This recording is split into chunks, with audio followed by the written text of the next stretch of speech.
Ang dami-daming problema ng Pilipinas, nakafocus lang kayo sa impeachment ni VP Sara kahit walang ebidensya, nag-declare na din ang COA ng unmodified opinion about sa paggastos ng confidential funds kahit na nagastos ng tama at nag-declare na ng unconstitutional ang Supreme Court about sa impeachment ni VP Sara.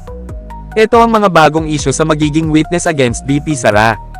At hindi ko alam kung credible siya dahil madaming kaso itong si Ramil Madriaga. Makinig kayo hanggang dulo nitong pagsasalaysay ko. Mga salik na naghahaman ng kredibilidad ni Ramil Madriaga kasaysayan ng kriminal, kasalukuyang nakakulong si Madriaga sa Camp Bagong Diwa sa kasong kidnapping at murder. Binansagan siya ng mga kritiko, kabilang si Representative Rufus Rodriguez, na polluted source dahil sa kanyang kriminal na record, na nangangatwiran na ang isang taong nahaharap sa mga ganitong seryosong kaso ay maaaring may mga motibo na gumawa ng testimonya.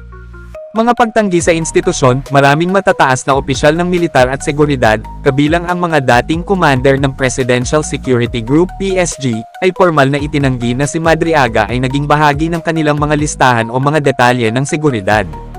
Mga singil sa perjury, noong ika-4 ng Marso taong 2026, nagsampa ng perjury complaint si Vice Presidente Sara Duterte laban sa kanya, na iginiit na ang kanyang mga claim tungkol sa drug money at Pogo-linked campaign funds ay ganap na mali. Hindi pagkakapare-pareho sa mga kaugnay na pag-aangkin, ang pinagsamang affidavit ng 18 Marines, na kadalasang nauugnay sa mas malawak na mga paratang na kinasasangkutan ni Madriaga, ay nahaharap sa pagsisiyasat. Sinabi ng Philippine Navy na ilang individual sa grupong iyon ang hindi talaga miyembro ng Marine Corps.